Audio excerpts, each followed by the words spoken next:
అత్యాధునికమైన బిల్డింగ్లు, అదిరిపోయే ఇన్ఫ్రాస్ట్రక్చర్, సేఫ్టీకి పెద్దపీట వేసే కట్టడాలు వరల్డ్ వైడ్ గా ఎన్నో. కానీ ప్రపంచానికి నాగరికతను పరిచయం చేసింది భారతదేశం. దానికి సజీవ సాక్ష్యం హరప్పా సింధు నాగరికత. అది వేల ఏళ్ల కింద. ఇప్పుడు ఆ సంస్కృతి కనుమరుగైంది, వరదలొచ్చి కొట్టుకుపోయింది. అయినా సరే ప్రపంచం దాన్నే రోల్ మోడల్గా తీసుకుంటుంది. అలాంటి సంస్కృతికి వారసులమంటోంది ఓ తెగ. అదే గోండీ తెగ. ఆదిలాబాద్తో సహా 8 రాష్ట్రాల్లో ఉన్న గోండీ జాతి సింధు హరప్పా సంస్కృతికి అసలైన వారసులం తామే అంటోంది. దానికి కొన్ని ఆధారాలు చూపిస్తున్నారు. అవేంటో చెప్పే ప్రయత్నమే V6 స్పాట్లైట్. కాలంతో పాటు చరిత్ర తన రూపాన్ని మార్చుకుని పునర్నిర్మించుకుంటుంది. కొత్త కొత్త పరిశోధనలు జరిగే క్రమంలో కొత్త కోణాలు, భిన్నమైన అంశాలు వెలుగు చూస్తాయి. అలా వెలుగులోకొచ్చిందే హరప్పా మొహంజదారో సంస్కృతి. నాటి సంస్కృతి సంప్రదాయాలను ఇప్పుడు గోండీ భాష మరోసారి గుర్తు చేస్తోంది. ఇంతకీ ఏంటి గోండీ భాష? ఎక్కడ, ఎలా పుట్టింది? ఆ భాష ఘోష ఏంటో ఓసారి చూద్దాం. ఆదిలాబాద్ జిల్లా అంటే మనందరికీ ఆదిలాబాద్ జిల్లాలో ఉన్న అడవుల్లో ఉన్న గిరిజనులే గుర్తుకొస్తారు. గిరిజనులకు ఉండే సాంప్రదాయాలు, సంస్కృతి మన కళ్ళ ముందు కదులుతూ ఉంటుంది. కానీ ఇటీవలే గిరిజనులకు కూడా ప్రత్యేకమైన భాష ఉందన్న చారిత్రక ఆధారాలు, అవశేషాలు లభించడంతో యావత్ భారతదేశంలో ఉన్న 34 జాతుల్లో మాకు భాష ఉంది, దానికి లిపి ఉంది, ఆ లిపిని అమలు చేయాలి అనే డిమాండ్తో గిరిజనుల్లో, గోండుల్లో ఒక ఉద్యమం మొదలైంది. ఈ ప్రస్థానానికి సంబంధించిన అవశేషాలు సేకరించిన V6 మీకోసం ఈ ప్రత్యేకతనం అందిస్తోంది. నేటి కాంక్రీట్ నగరాలను తలదన్నేలా నాటి పట్టణ సంస్కృతి మనల్ని ఔరా అనిపించింది. మన పూర్వీకుల నాగరికతగా చెప్పుకునేది సింధు నాగరికత. అందులో సరికొత్త చారిత్రక కోణాలు, ఆనవాళ్లు బయటపడ్డాయి. ప్రపంచానికి జ్ఞానభిక్ష పెట్టింది భారతదేశం. ప్రాచీన నాగరికతకు సజీవ సాక్ష్యంగా నిలిచింది సింధు నాగరికత. ఇప్పటి వరకు మన ముందున్న భారత ప్రాచీన సంస్కృతి సంప్రదాయాలకు వేదిక సింధు సంస్కృతి. నేటి ఆధునిక నిర్మాణాలు, వ్యవస్థీకృతమైన సమాజం ఈ నాగరికత అవశేషాల్లో మనకు కనిపిస్తాయి. చారిత్రక తవ్వకాల్లో బయటపడ్డ హరప్పా, మొహంజదారో, కాళీబంగన్ నగరాల్లో బయటపడ్డ అండర్ గ్రౌండ్ మరుగునీటి వ్యవస్థ, ప్రణాళికబద్ధంగా నిర్మించిన పట్టణాలు, స్నానపు గదులు, ఆహార ధాన్యాలను నిల్వ చేసిన గోడౌన్ల నిర్మాణం ఇందుకు సాక్ష్యాలుగా నేడు మన కళ్ల ముందు నిలుస్తున్నాయి. ప్రాచీన భారతంలో ఇంత ప్రణాళికాబద్ధంగా నివసించిన ప్రజలున్నారంటే ఔరా అనిపించక మానదు. అలాంటి మహోన్నత సింధు సంస్కృతికి ఆదిలాబాద్ జిల్లాతో సంబంధాలున్నాయని అంటున్నారు జిల్లాలోని గోండీ జాతి ఆదివాసీలు. ఓ విధంగా అందరూ అంతరించిపోయిందనుకుంటున్న సింధు సంస్కృతికి సజీవ వారసులం తామేనని గోండ్లు వాదిస్తున్నారు. ఇది మా పెద్దలు గుంజల గంగు పటేలు, మా పెద్దనాయన, ఇంకా లింగోజీ మాస్టర్ పేందో, వాళ్ళు ఈ గోండి లిపి అందరికీ చదువున్నారు. కానీ మా గోండిలో లిపి లేక ఇది ఎట్లని దాంట్లో తీసి మా మాతృభాషతోటి అది లిపి వాళ్ళిద్దరు గుడి కూసుండి రాసిండ్రు. అయితే ఇవి మూలలు వీటికి చేసుట్ల టైం పడుతుంది. ఇవేవో కాకమ్మ కబుర్లనుకుంటే పొరపాటే. వాటికి ఆధారాలు చూపిస్తున్నారు గోండీలు.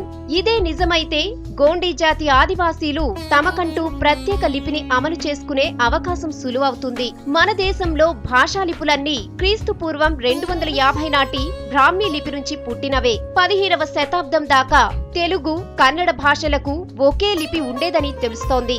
గోండీ లిపి కూడా బ్రాహ్మీ లిపి నుంచే పుట్టి ఉండొచ్చంటున్నారు భాషావేత్తలు. అవే పోలికలు, అదే సంస్కృతి. నాటి సంప్రదాయాల్ని కళ్లకు కడుతోంది గోండీ తెగ. దేశంలో 2 కోట్లకు పైగా గిరిజన తెగలున్నాయి. కానీ ఏ తెగకు మ్యాచ్ కాని ఎన్నో క్వాలిటీస్ సింధు నాగరికతతో గోండీ తెగకు మ్యాచ్ అయ్యాయి. అందుకేనేమో సింధు లిపిని మంచినీళ్ల ప్రాయంలా చదివేస్తున్నారు గోండీలు. ఆదిలాబాద్ జిల్లాలో ఈ లభించిన ఆధారాలు, చారిత్రక ఆధారాలు, అలాగే లిపికి సంబంధించిన వర్ణమాలలు మేధావుల్ని సైతం ఆలోచింపజేస్తున్నాయి. అయితే ఈ లిపి ఎలా అభివృద్ధి చేయాలి, ఈ లిపికి సంబంధించిన ఎడ్యుకేషన్ ఏ విధంగా వ్యవస్థలో అమలు చేయాలనే తర్జన భర్జనలు జరుగుతున్నాయి. ఈ నేపథ్యంలోనే లిపికి సంబంధించి దేవనాగరి లిపి అనువాద భాషగా, అలాగే దేవనాగరి లిపి నుంచే ఎలాగైతే సంస్కృతం నుంచి తెలుగు పుట్టుకొచ్చిందో దేవనాగరి లిపి నుంచి గోండీ పుట్టుకొచ్చిందని అప్పట్లో గోండీ భాష విద్య అభ్యాసం చేసిన ఇద్దరు ముగ్గురు ఇప్పటికీ జీవించున్న వ్యక్తులు చెప్తున్నారు. అయితే తప్పకుండా ఈ లిపికి సంబంధించి ఏ సహాయం అవసరమైనా మేము చేయడానికి సిద్ధంగా ఉన్నామని ఆ వృద్ధులు చెప్తున్నారు. గోండీ తెగ భారతదేశంలోని అతి ప్రాచీన ఆదివాసీ తెగ. అడవులే ఆధారంగా నివసించిన ఈ తెగలో మెజారిటీ జనం ఇప్పటికీ అడవులపైనే ఆధారపడి జీవిస్తున్నారు. వీళ్ల ప్రతి కదలికలో సంస్కృతి సంప్రదాయం అడవి తల్లితో పెనవేసుకుపోయాయి. ప్రాచీన భారత చరిత్రలో వీరులకు ఫేమస్ అయిన గోండ్వారా రాజ్యాన్ని పాలించింది ఈ ఆదివాసీ తెగే. నిజాంకు వ్యతిరేకంగా పోరాటం చేసిన కొమరం భీం గోండి ఆదివాసీ తెగకు చెందిన వ్యక్తే. పూర్వం గోండు తెగ మన దేశంలో 8 రాష్ట్రాల్లో విస్తరించి ఉండేదని చరిత్రకారులంటున్నారు. ప్రస్తుతం ఈ జాతి తెగవాళ్లు ఆదిలాబాద్, మహారాష్ట్ర, ఛత్తీస్గఢ్, మధ్యప్రదేశ్ రాష్ట్రాల్లో కనిపిస్తారు. ఈ గోండి జాతి వాళ్లే హరప్పా సంస్కృతికి వారసులమంటున్నారు. ఎక్కడ ఆదిలాబాద్, ఎక్కడ సింధు సంస్కృతి? ఈ రెండింటి మధ్య లింక్ ఎలా కుదురుతుంది అన్న ప్రశ్నకు సమాధానం ఒక్కటే. నాణానికి పార్శ్వం ఉన్నట్టే ఇంతకు ముందు మనం చెప్పుకున్నట్టుగా గోండూలు కేవలం ఒక రాష్ట్రానికి మాత్రమే పరిమితం కాలేదు. 8 రాష్ట్రాల్లో విస్తరించిన వీళ్లు అప్పుడు సింధు ప్రాంతంలో సైతం ఉన్నారని చరిత్ర చెబుతోంది. సింధు సంస్కృతి మాదే అంటూ గోండు ఆదివాసీ తెగ చేస్తున్న వాదన చరిత్రకారుల మైండ్ బ్లాంక్ చేస్తోంది. తమ వాదనను సమర్థిస్తూ గోండూలు చూపుతున్న ఆధారాలు చరిత్రకారులకు కొత్త పని అప్పగించినట్లయింది. దీనిపై లోతైన పరిశోధనలు జరగాల్సి ఉంది. అసలు సింధు సంస్కృతి మాదే అంటూ ఆదిలాబాద్ ఆదివాసీలు లేవదీసిన తర్కానికి అసలు కారణం ఇటీవల వారి గోండీ భాషకు సంబంధించిన లిపి బయటపడటమే. ఇన్నాళ్లుగా గోండీ భాష లిపి లేనిదిగా చలామణి అయింది. భారతదేశంలో 2 కోట్లకు పైగా గల ఆదివాసీలకు లిపి లేకపోవడం మిగతా తెగలలాగే గోండీల చరిత్ర మామూలుదే అనుకున్నారంతా. అయితే ఆదిలాబాద్ జిల్లా నార్నూర్ మండలంలోని గుంజాల గ్రామంలో సుమారు 100 ఏళ్ల క్రితం రాయబడిన గోండీ భాషకు సంబంధించిన కొన్ని వ్రాతప్రతులు దొరికాయి. 8 ఏళ్ల క్రితం రాష్ట్ర ప్రభుత్వం నిర్వహించిన పురాతన పత్రాల సేకరణలో భాగంగా అవి వెలుగు చూశాయి. వీటిలో ఉన్నది గోండీ భాష లిపి అని స్థానికులు చెప్తున్నారు. అయితే పురాతన పత్రాల సేకరణ మొదట్లో అధికారులు నమ్మలేదు. ఆ తరువాత తేలిందేంటంటే ఇది గోండీ లిపిలోనే వ్రాయబడిందని. అలా సేకరించిన గోండీ రాతప్రతుల్లో 42 అక్షరాలతో పొందుపరచబడిన అక్షరమాలతో పాటు 3వ తరగతి వరకు కూర్చబడిన పాఠ్య పుస్తకాలు అందులో ఉన్నాయి. ఈ వ్రాతప్రతుల్లో గోండీ వర్ణమాల, సాధారణ విజ్ఞానం, గోండీ రాజుల చరిత్ర లాంటి వాటి గురించి ఉంది. సింధు నాగరికతలాగే గోండీ లిపి కనుమరుగైంది. భూమి పొరల్లో ఉండిపోయింది. ఓ లిపి ఉండేదని చరిత్ర చెప్పుకుంది. అలాంటి లిపి ఇప్పుడు వెలుగులోకొచ్చింది. చరిత్రకారులకు అందని చిక్కుముడులు ఎన్నో విప్పుతోంది. ఇంతకీ 1000 ఏళ్ల చరిత్ర ఉన్న గోండీ లిపి ఎలా కనుమరుగైంది? కారణాలేంటి? గోండులు కూడా తమ మాతృభాష కోసం లిపికి సంబంధించిన ఆధారాలు లభించాయి కాబట్టి మాతృభాష లిపిని మా గోండీ భాషలను అధ్యయనం చేయాలనే డిమాండ్లు ఇప్పుడిప్పుడే మొదలయ్యాయి. దీనికి సంబంధించి తొలిసారిగా మాతృభాష దినోత్సవాన్ని కూడా చారిత్రక గ్రామమైన మార్లవాయిలో గోండులు అలాగే స్థానికులు పెద్ద సంఖ్యలో గుమిగుడి ఒక జెండాను కూడా ఆవిష్కరించి జరుపుకున్నారు. ప్రస్తుతం గోండీ లిపిని చదివి రాయగలిగేది కేవలం ముగ్గురంటే ముగ్గురే. శతాబ్దాల చరిత్ర ఉన్న గోండీ లిపికి ఎందుకీ దుస్థితి అనుకుంటున్నారా? ఈ భాషను తొక్కేసే ప్రయత్నాలు చాలానే జరిగాయి. అందుకే ఆనవాళ్లే కాదు, దాని బూసే లేకుండా పోయింది ఇన్నాళ్లు. సాధారణంగా ఓ ప్రాంతాన్ని పాలించే రాజవంశీకుల ప్రాబల్యం, నమ్మకాలు, ఆచారాలు ఆ ప్రాంతంలో నివసించే జనంపై ప్రభావాన్ని చూపిస్తాయి. ఇష్టం ఉన్నా లేకపోయినా వాటిని పాలకులు బలవంతంగానైనా రుద్దుతారు. ఇది చరిత్ర చెప్పిన నీతి. మరి గోండు తెగ ఒకప్పుడు రాజ్యాలను ఏలింది. అలాంటప్పుడు ఈ లిపి ఎంతగానో ప్రాచుర్యంలో ఉండాలి కదా అన్న ప్రశ్నలు రావడం సహజం. కాలక్రమంలో గోండు లిపి పాలకుల చేతులలో కనుమరుగయిందంటున్నారు భాషావేత్తలు. మొదట్లో ప్రాకృత భాష, ఆ తర్వాత Persian, Arabic, Marathi, Hindi, Telugu, English భాషలు అన్నీ కలిపి గోండీ లిపి కనుమరుగయ్యేలా చేశాయంటున్నారు. ఆ ఆదివాసీ భాషల్లో వాచకాలు లేవు, టీచర్లు లేరు. కాబట్టి ఈ భాషని పిల్లలు తెలుగులో నేర్చుకొని లేదా కాస్తా కలిగిన వాళ్ళు ఇంగ్లీష్ కాన్వెంట్లోకి పోయి తమ గోండీ భాషని మర్చిపోతున్నారు. అలా ఇప్పటికే 2-3 జనరేషన్స్ తరాలు గడిచిపోయాయి.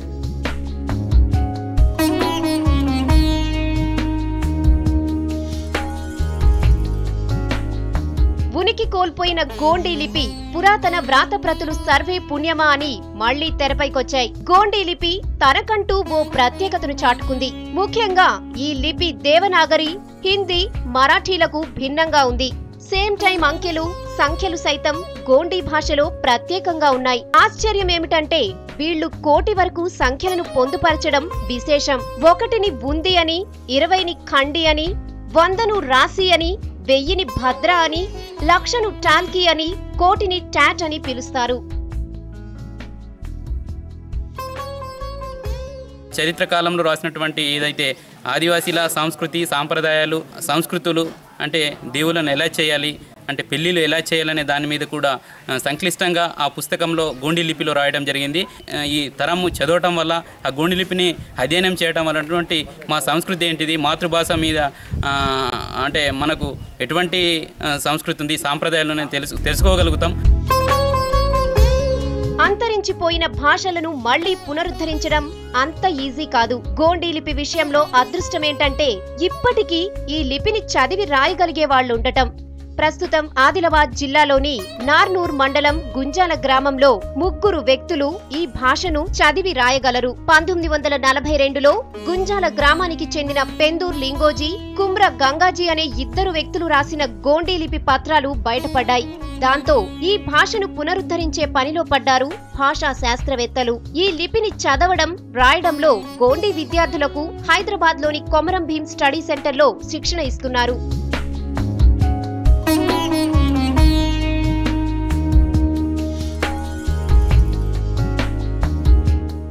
గోండు లిపిని బతికించేందుకు కేవలం 3 వ్యక్తులు బతికున్నారు. వాళ్లతో ఈ భాష పునరుద్ధరణ సాధ్యమా? అసలు గోండు లిపి పునరుద్ధరణతో ఒరిగేదేంటి? ఇన్నాళ్లు లేనిది ఇప్పుడే దీనిపై పాలకులకు ప్రేమెందుకు పుట్టింది? గోండీలు తమ వాడుక భాష గురించి అసలేమనుకుంటున్నారు? ఎప్పుడో అంతరించిపోయిన లిపిని మళ్లీ పునరుద్ధరించాల్సిన అవసరం ఏంటన్నది కొందరి వాదన. ఎలాగూ తెలుగు, ఇంగ్లీష్ భాషల్లో చదువుకు అలవాటు పడిపోయిన గోండు జాతికి ఈ లిపి పునరుద్ధరణ, భాషాభివృద్ధితో కలిగే లాభం ఏంటన్న వాదనలు వినిపిస్తున్నాయి. ప్రపంచీకరణ మోజులో పడి ఇప్పటికే కొన్ని భాషలు, లిపులు, సంస్కృతులు అంతరించిపోయాయి. మరికొన్ని చివరి అంచుల్లో ఉన్నాయి. ఇలాంటి టైంలో తమ సంప్రదాయాలను నిలుపుకోవడం, తమ జాతి ఆత్మగౌరవానికి ప్రతీకగా భాషను, లిపిని బతికించుకోవాలనుకుంటున్నారు గోండీ తెగవాసులు. అంతరించిపోయిన భాషను పునరుద్ధరించాలని భాషా పరిశోధకులను కోరుతున్నారు.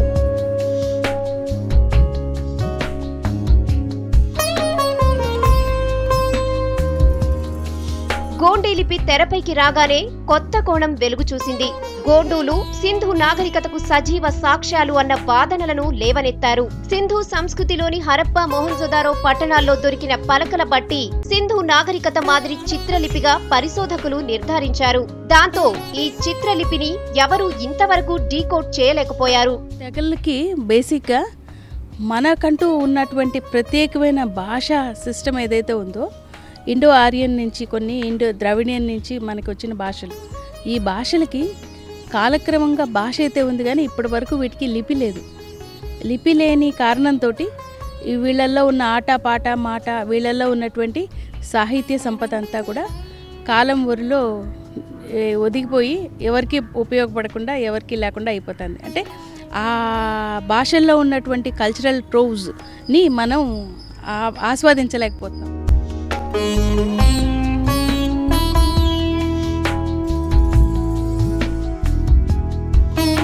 గోండీ లిపిని చదవగలుగుతున్న ఆదిలాబాద్ ఆదివాసీల్లో కొందరు ఈ చిత్రలిపుల్లో ఏం ఉందో ఇట్టే చెప్పేస్తున్నారు.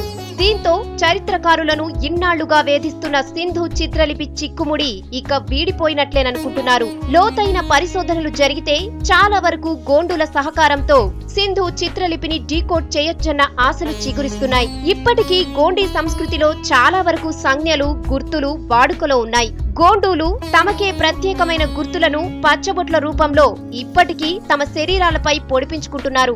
ఈ గుర్తులు సింధు నాగరికతలో బయటపడ్డ చిత్రలిపితో సారూప్యాన్ని కలిగి ఉన్నాయి. గోండులు ఏమంటున్నారు? సింధు నాగరికతతో వీళ్లకున్న సంబంధం ఏంటి? నమ్మాల్సిన అవసరం ఏంటి? చారిత్రక ఆధారాలు ఏం చెబుతున్నాయి?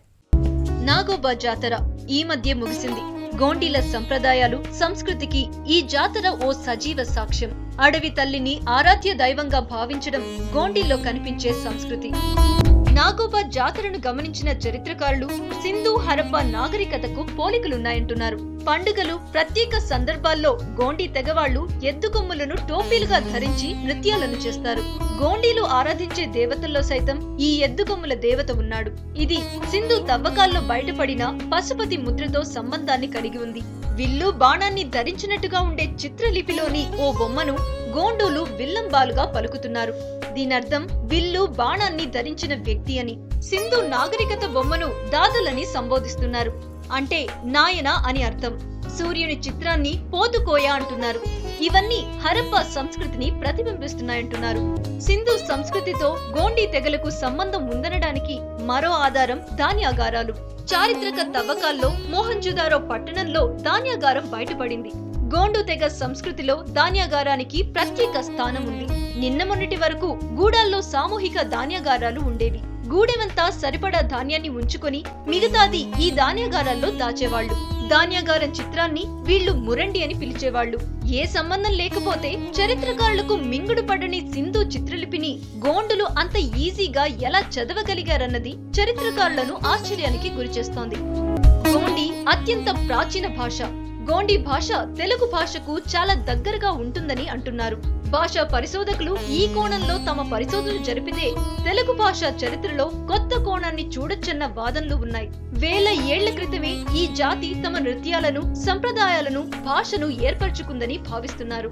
అయితే నాటి మనుగడ, భాషకు సంబంధించిన శాసనాలు లేకపోవడం గోండులకు మైనస్. దానికి ఓ కారణాన్ని చూపిస్తున్నారు వాళ్ళు. గోండీ జాతుల్లో నోటి మాట ప్రధానం. కుల పెద్దల నోటి నుండి వెలువడిందే శాసనం. అలాంటి చోట శాసనాలు ఎలా ఉంటాయన్నది వాళ్ల వాదన. మౌఖిక చరిత్రను కూడా చారిత్రక ఆధారంగా తీసుకోవచ్చని వాదిస్తున్నారు. గోండీ కుటుంబంలోని జాతుల సంస్కృతితో పెనవేసుకుని పోయిన లిపి, సంకేతాలు, గుర్తులు సింధు నాగరికతలో దొరికాయి. ఆ ఆధారాలతో అప్పటి రాజ్యంలో ఈ జాతి ఆధిపత్యం చెలాయించిందని భావించవచ్చంటున్నారు పరిశోధకులు. సింధు చిత్రలిపితో గోండీ ఫ్యామిలీ జాతుల సంకేతాలు ఎంతో దగ్గరగా ఉన్నాయని అంటున్నారు. తమ సంస్కృతికి సంబంధించిన ముద్రలు, గుర్తులను పాలనలో ఆధిపత్యం చెలాయించిన వాళ్ల వల్లే సాధ్యమవుతుంది అన్నది నిపుణుల విశ్లేషణ. గోండీ తెగకు సింధు నాగరికతకు ఎన్నో సిమిలారిటీస్ ఉన్నాయి. కానీ వాటిని నిరూపించుకునే ఆధారాలే అంతంత మాత్రంగా ఉన్నాయి. హరప్ప వారసులమంటున్న గోండీ తెగ దాన్ని ఎలా ప్రూవ్ చేసుకుంటుంది అన్నది ఆసక్తికరంగా మారింది. గోండీ కుటుంబానికి సింధు నాగరికతకు ఎన్నో సారూప్యాలున్నాయి. అంతరించిపోయిన సింధు నాగరికతకు తామే వారసులమని వాదిస్తోంది ఈ తెగ. అయితే చరిత్రకారులు మాత్రం దాన్ని నిరూపించేది ఎలా అంటున్నారు.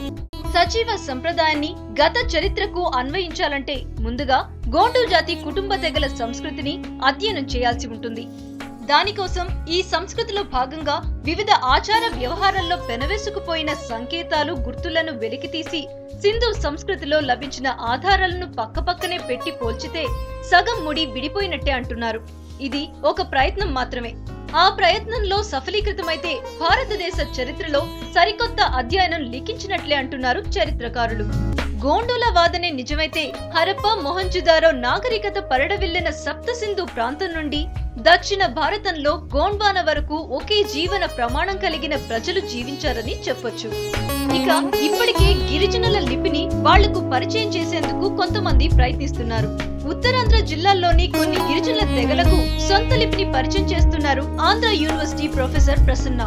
గోండు లిపి పైన ఆమె స్టడీ చేశారు.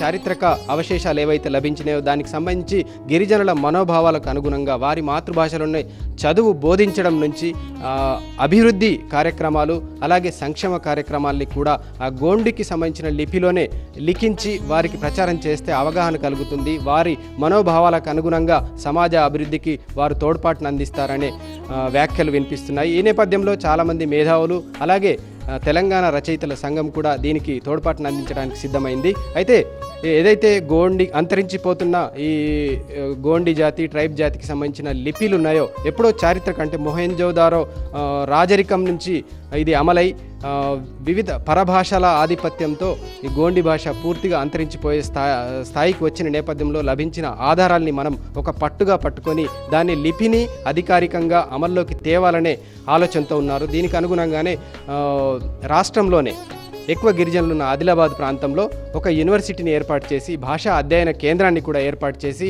అదే భాషలో పాఠశాలల్లో కూడా ప్రత్యేకంగా ఒక లాంగ్వేజ్ మదర్ టంగ్ని ఉపయోగించంటే మదర్ టంగ్ని అమలు చేసి అక్కడ విద్యార్థులకు నేర్పించాల్సిన ఆవశ్యకతను వాళ్ళు సూచిస్తున్నారు. అయితే ఇంతటి చారిత్రక ఆధారాలున్న ఈ భాషని అభివృద్ధి చేయడానికి ప్రభుత్వం కూడా ముందుకు రావాలని మనం ఆశిద్దాం. Cameraman Mahender Reddy, V6 news, Adilabad. గిరిజనుల సంక్షేమం కోసం ఎన్నో చేస్తామని సర్కారు గొప్పలు చెప్పుకుంటుంది. వాళ్ల ఉన్నతి కోసం ఏవేవో చేశామని చెప్పుకుంటుంది. అవన్నీ పక్కన పెడితే కనుమరుగైన గోండి లిపి మళ్లీ వెలుగులోకొచ్చింది. దాన్ని కాపాడుకునేందుకు ఎంతోమంది భాషా శాస్త్రవేత్తలు ముందుకొస్తున్నారు. వాళ్లను ప్రోత్సహించాల్సిన బాధ్యత సర్కారుదే. నాటి పాలకులు గోండి భాషను తొక్కేసేందుకు అన్ని రకాలుగా ప్రయత్నించారు. నేటి పాలకులు దాని ఉన్నతి కోసం ఏం చేస్తారో చూద్దాం. ఇది V6 స్పాట్లైట్.